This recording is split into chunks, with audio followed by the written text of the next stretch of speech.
All right, welcome back, everybody. So I hope you enjoyed our morning session. Our keynote, Paige Ulrey, who is a deputy district attorney or assistant prosecutor, I'm not sure what they call her, but out in Seattle, King County, Washington, on the West Coast. She got up very early to do the presentation this morning, 3-hour difference. And then our multidisciplinary panel with Brian McDonough, Karen White, Mary Udix, and Jennifer Schonauer from the Attorney General's BCI. So this is our annual meeting. We are the Consortium Against Adult Abuse, C3A for short. And we are a multi-county organization under the auspices of the Western Reserve Area Agency on Aging. We do a lot of advocacy and education and outreach. Our major project, as you saw today, is our annual conference on elder abuse. And we like to pick a different topic every year to present some aspect of elder abuse, even though we know they're all interrelated and intertwined. Financial exploitation, neglect, abuse, mental abuse, sexual abuse, abandonment. Somebody can be a victim of multiple aspects of elder abuse, but in this year we focused on financial exploitation because that is a major problem. Our organization covers Lake County, Geauga County, Cuyahoga County, Lorain County, and Medina County, the same counties that the Western Reserve Area Agency on Aging covers. So we have members from each of those counties representing adult protective services, the legal community, from private law firms, things like that. We have multiple committees that our members serve on. We have a finance committee. We have a social policy clinical practice committee. We have a membership and marketing committee. We have the conference committee, which I'm the chair of this year, that puts together this conference. And we also are in partnership with OCAPS, the Ohio Coalition for Adult Protective Services. Our conference next year will be live, barring anything else, but yes, it's going to be live. We're hopeful. This year's video conference, virtual conference, is great, and I love that we have the technology to be able to do this, but there is nothing like seeing each other in person and networking and being able to sit at a table with your colleagues or meeting new people and having breakfast and having lunch. And so that conference will be June 10th, 2022. It's so weird to say 2022, isn't it? 2022, and it will be back at Tri-C Corporate College East. We don't have a subject or topic yet. We will be meeting sometime this summer to get the ball rolling for planning that, but keep that date kind of in your mind and in your calendars for next year. We do have some outgoing board members who have served on the board, and they've done a lot of work and served us very well. Christina Miller, she was our Geauga County representative. I think she's moving on to something else. She was an APS supervisor, and she is moving on to new responsibilities. Kathy Klein has been a board member for years and is a social worker or care coordinator. I'm not sure what the exact title is, but she works for an elder law firm, Daniel Sink and Associates, and she has also assumed some new responsibilities, and we thank them both for their service to the C3A. And we are welcoming new board members. We have a new Geauga County APS representative, Jennifer Morse. And then we voted and are welcoming in Erin Urenius.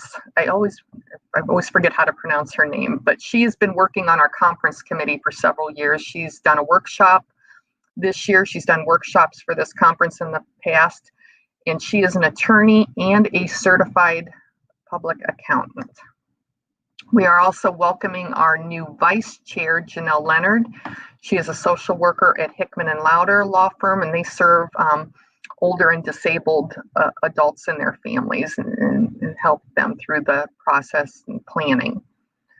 So I know I'm moving through that pretty quickly. But we do have two partners that we do a lot of work with. I mentioned the Western Reserve Area Agency on Aging, and they are our I guess our parent organization. We are under their auspice. And I'd like to hear from, and I'd like you to hear from Dr. Douglas Beach to tell us what's been going on with Western Reserve this past year. Thanks, Kelly. I appreciate it. A little bit about Western Reserve Area Agency on Aging for those of you who don't know us.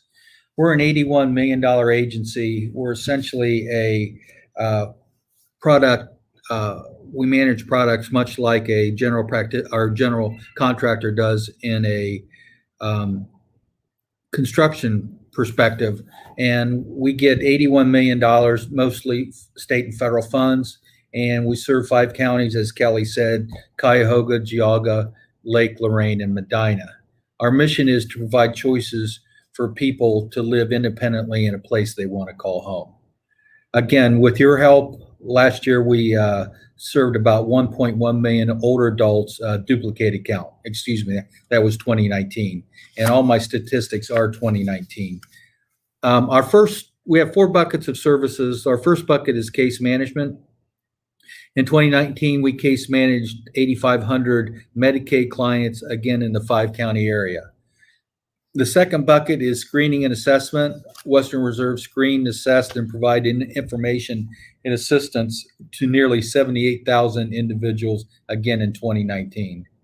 The third bucket, many of you participate in the Aging, Disability, and Resource Network. We partner, as I said, with many of you in that effort. In 2019, we served nearly 1,800 individuals. And then the fourth bucket, which many of you know us for, is our Older Americans Act programs. Anything from Meals on Wheels to transportation to family caregiver programs. In the meal department, we served a little over 1 million meals in 2019. On the family caregiver side, we helped 362 clients.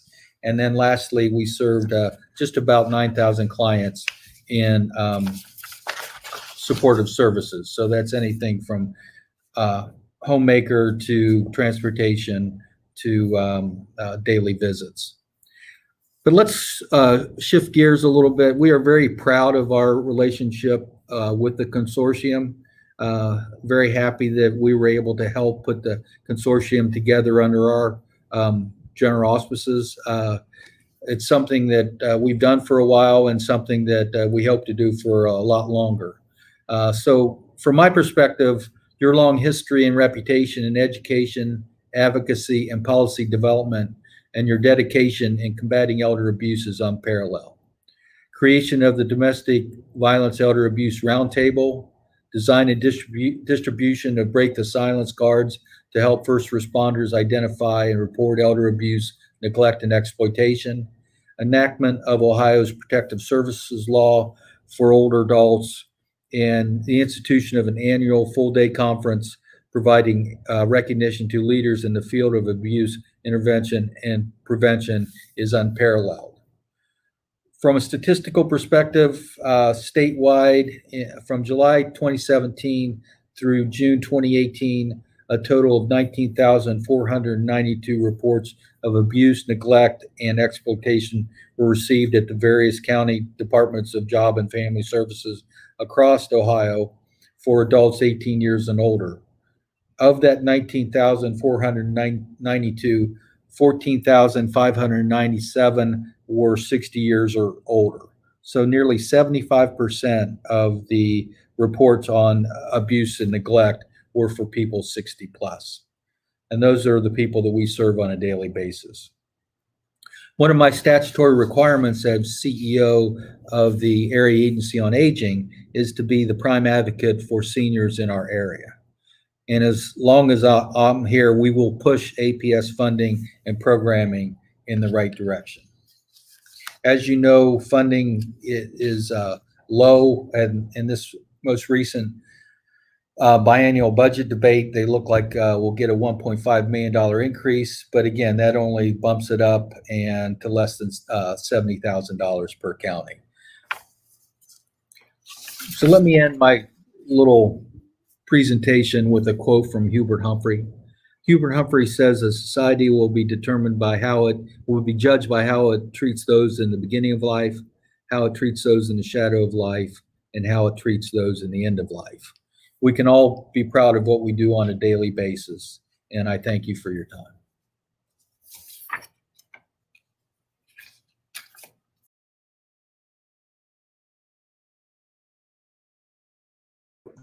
Sorry, I was on mute. Thank you, Dr. Beach, for that update and for the kind words about our relationship and the work we all do to protect our most vulnerable. All right, next I want to introduce Nita Bring-Mazurek. She is the incoming co-chair of the Greater Cleveland Elder Abuse Domestic Violence Roundtable, and of which I am also a member. And she will tell you what the roundtable has been up to. Thank you, Kelly. As she had mentioned, I co-chair this Elder Abuse Domestic Violence Roundtable with Gina Davis, who works for Eliza Bryant. The Roundtable is a multidisciplinary group which was formed out of a community dialogue series in 1997 and focuses specifically on education and advocacy efforts against domestic violence in later life. The Roundtable's auspice is the Journey Center, formerly known as the Domestic Violence and Child Advocacy Center, along with the Western Reserve Area Agency on Aging. The consortium and the Roundtable have a strong partnership and support each other with our annual conferences, as well as working to increase awareness that there is zero tolerance for any type of elder abuse. We know that oftentimes individuals in the community and even professionals think that older victims are victims of either elder abuse or domestic violence. And we know that oftentimes those individuals are victims of both and have the greatest chance to experience the best outcomes possible if they receive comprehensive services. Our multidisciplinary membership meets to collaborate on those best solutions.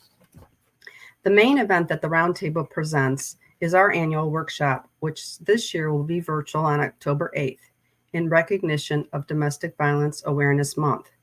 Our keynote speaker will be Joyce Solomon, a national author for numerous articles and publications on elder abuse.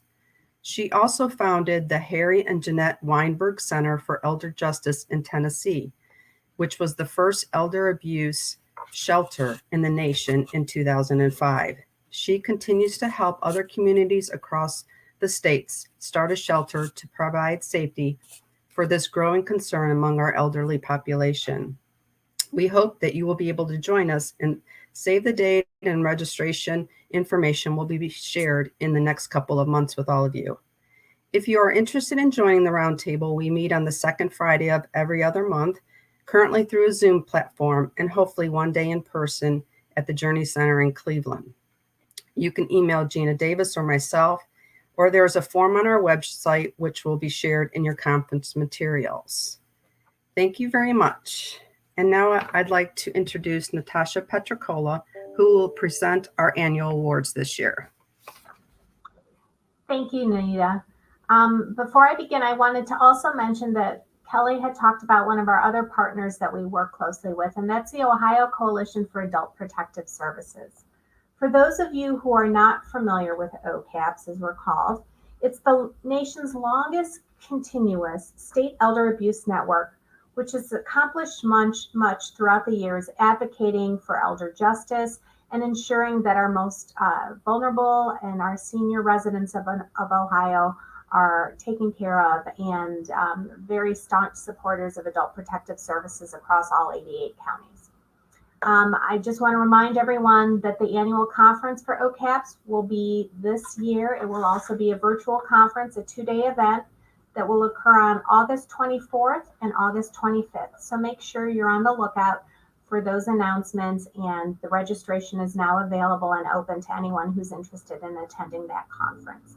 The title is Breaking the Mold, Going Above and Beyond. And we know that after this past year that we've all kind of survived, that we are going to highlight many success stories throughout the state on the work that's being done for elders in our communities, whether it be through service provisions or through adult protective service agencies.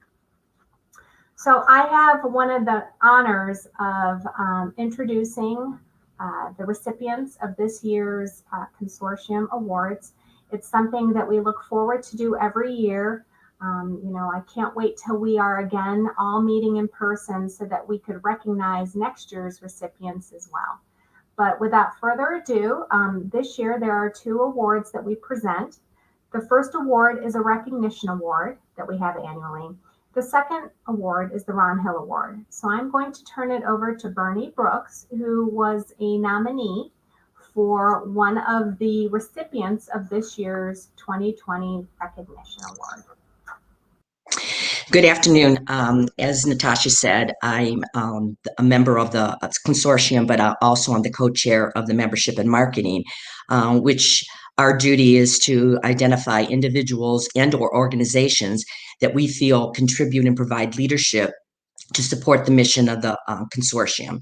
So this year, one of the nominees was Lake Tran, which is in Lake County, Ohio. It is a transit agency that it's the 3rd largest in Northeast Ohio. And during this coronavirus pandemic, Lake Tran focused on the vulnerable seniors and helped to provide a safety net. In collaboration with many agencies in Lake County, they embarked on a very aggressive approach to assist seniors. Realizing that food assistance was a primary need and a top priority for seniors who could not either go to the grocery store themselves due to safety concerns or did not have family members who were able to assist, they stepped up to meet the community needs. So the first thing that they did, they identified seniors and delivered groceries to them once a week to their households. Then they identified their Lake Tran routes, and seniors who were able to drive were able to go to the routes. They were able to stay safely in their car, and their groceries were put into their trunk, so they were not exposed to anybody. And the third thing they do, which is continuing today, is they retrofitted one of their dial-a-ride buses, and they are delivering fresh produce to 3 locations within Lake County every week. One of the other things they did is when the vaccine became available, they provided free transportation to any Lake County resident that wanted to receive that vaccine. So Lake Tran, it was a great collaborator, and with the support of the Lake County commissioners, they have ensured that Lake County seniors' most basic needs were met during this unprecedented time. So on behalf of the C3A, I am very proud to present to Lake Tran the award of the Recognition Award for C3A. Thank you very much, Bernie. And my name is Julia Schick, and I am the Marketing and Communications Director at Lake Tran. And what an honor it is to receive this award. Bernie very much summed up a lot of the work that we did over the last year. But I would be remiss not to mention a couple other partners that we had in this program.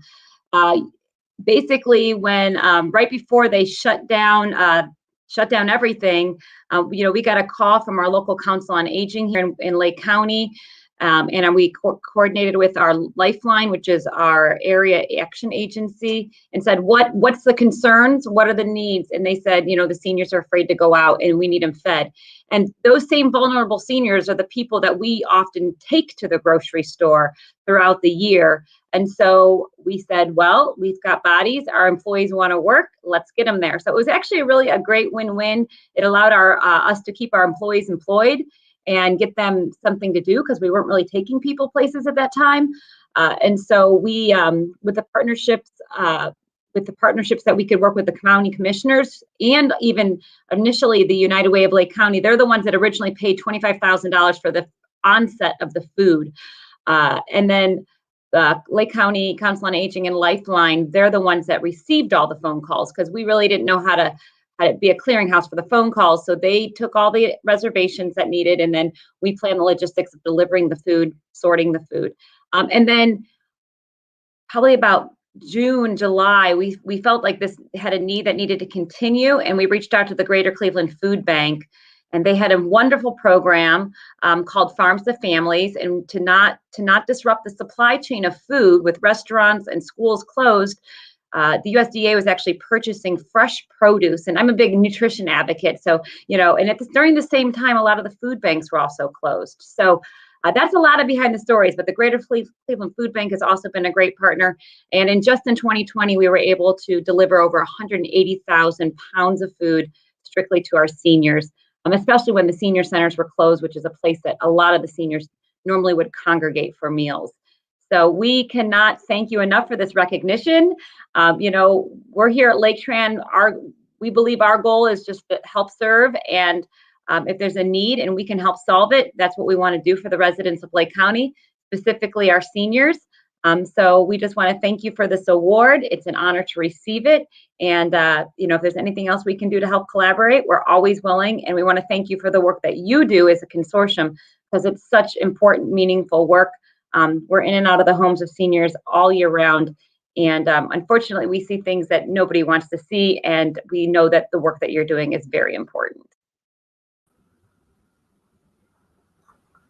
And I have the honor now to present the second 2020 recognition award to the Elder Justice Center at Eliza Bryant Village. They were nominated by our board member, Nita Bring-Mazurek.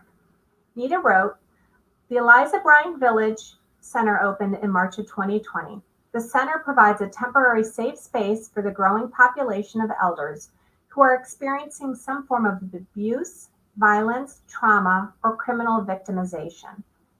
To ensure clients return to a safe environment, the center works with community partners to connect clients and their families to legal, financial, and social service supports, and to find safe and permanent housing.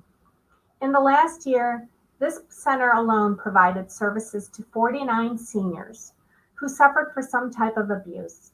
Another 13 seniors referred did not stay at the center, however, were successfully connected to community resources.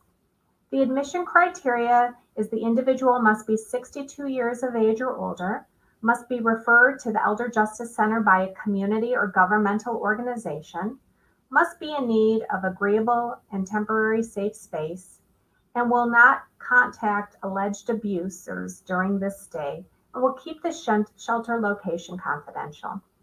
The Eliza Bryant Village Elder Justice Center is an innovative project and will be the first provider of these unique and needed services in the state of Ohio.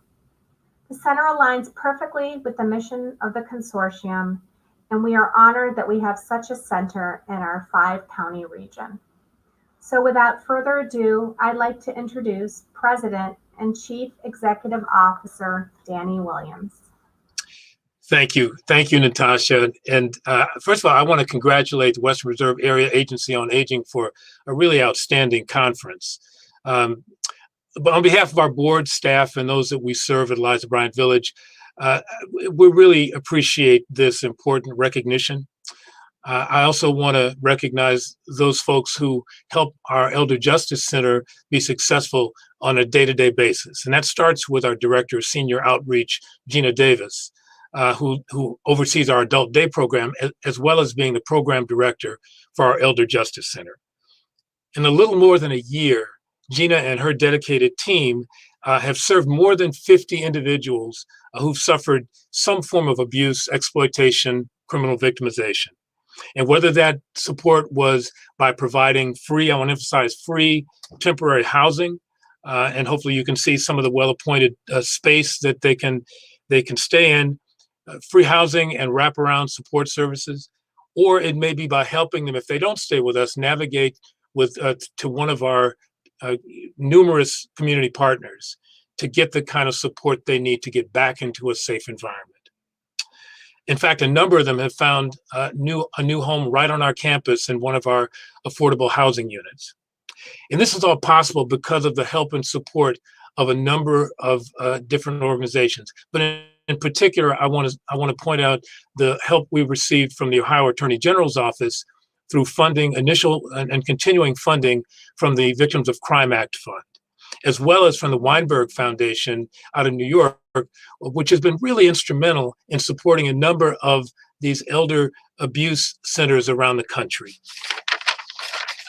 Most importantly, though, this award allows us to shine a very bright light on an issue that is very much underreported. Research has suggested that approximately 1 in 10 older adults suffer from some form of abuse. And in fact, this morning, we heard our keynote speaker, Paige Ulrey, talk about the fact that for every reported case, as many as 43 go unreported. Just an unconscionable number. And we all need to do more to address this issue. So by showcasing this successful model, we hope it will inspire others to tackle this in their own unique way in their communities, this growing problem of elder abuse. So we really want to thank you for this very handsome trophy, for this humbling recognition. And we promise you, we will do our best to live up to this recognition. So thank you again, and we look forward to working more closely with you in the future. Take care. Thank you, Danny Williams. That was wonderful. And very, very well deserving. I know alone in Cuyahoga County, we've utilized the center for APS clients that we've referred there. And you're absolutely right. Your staff has been tremendous over this past year in helping us with abused seniors in the community. The last award that we present annually at our consortium meeting is the Ron Hill Legacy Award. The Legacy Award recognizes and pays tribute to an individual who possesses a unique combination of leadership, commitment, and talent. Leadership throughout the Northeast Ohio area, commitment to improving the lives of older adults in the 5-county area of Cuyahoga, Lake, Lorain, Geauga, and Medina counties, and skill at advocacy on their behalf with legislators at the local, state, and federal levels. This award is given to recognize and honor an individual who has given many years of outstanding service to his or her community in the field of aging. The person receiving this award exemplifies an unselfish commitment to identifying the needs of the elderly and working diligently to remedy those problems. This person possesses a vision of leadership and enthusiastically embraces a strong sense of service to others while making a significant difference along the way. This person exhibits professionalism, is a tireless advocate, and will influence positive change by inspiring others. The award was first presented for the very first time on June 13th of 2014 at the C3A Consortium Annual Conference to Ron Hill, who's the namesake of the award. This year, I'm very honored to present this award, and it will be given to her at a later date. I apologize I wasn't able to get it to her. To Sylvia Plowray. Sylvia was nominated by Janelle Leonard, who works with Hickman and Louder and is a board member of ours, and also myself, but Janelle did most of the work. I'd like to read a few things about what was written and why Sylvia was nominated for this honor. Sylvia is a licensed social worker who has dedicated her professional life to advocating for seniors and fighting against abuse and neglect. She worked as a passport supervisor at the Western Reserve Area Agency on Aging. She was then the director of care coordination at the Benjamin Rose Institute on Aging. She served as a chief supervisor for Cuyahoga County Adult Protective Services before beginning her role as the director of the Ohio Attorney General's Elder Justice Initiative. She is also part of the Elder Justice Commission, which focuses on coordinating efforts and setting priorities to improve services for seniors throughout Ohio. During her time with Adult Protective Services in Cuyahoga County, Sylvia began the Adult Protective Services Interdisciplinary Team, which is where currently the APS Collaborative is, and now is part of the requirement for all 88 counties to have an interdisciplinary team for adult protective services. She provides education on elder abuse and neglect around the state to seniors and service providers, including law enforcement agencies and other professionals.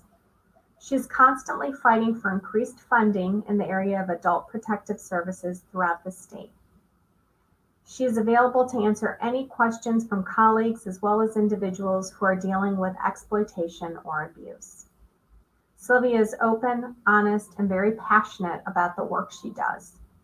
She is a hard worker with a great sense of humor and amazing laugh. For any of you who've encountered Sylvia, you will know this. That could be heard from down the hall.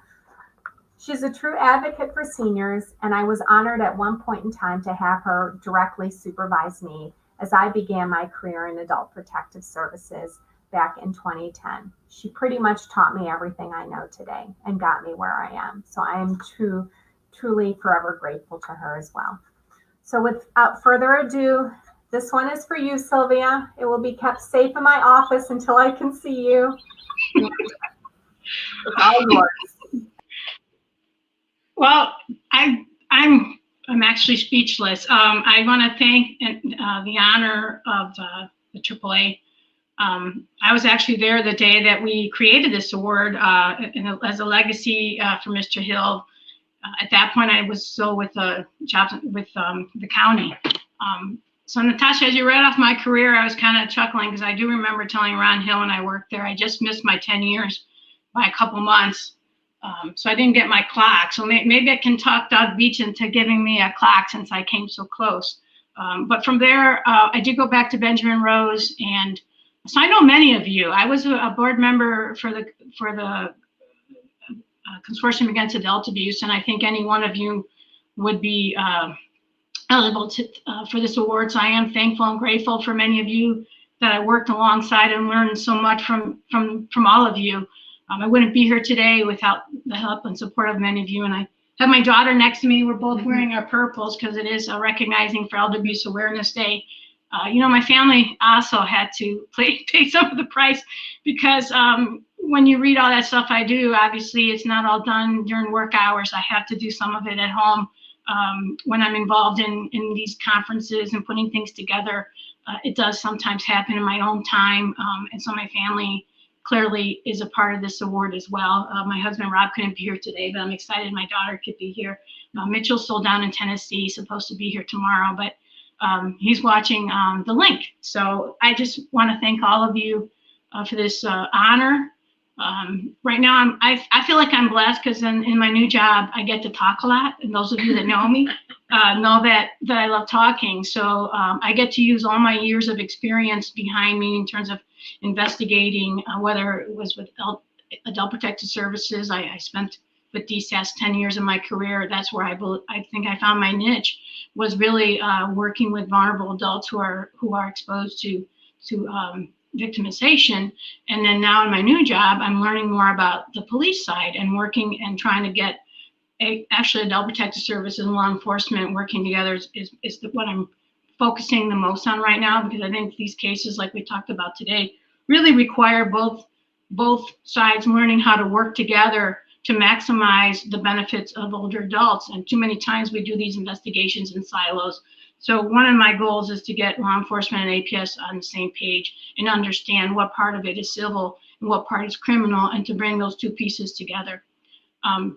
So that's what I'm focused on now, but I do get to talk a lot. And so I tell people I found my perfect job now.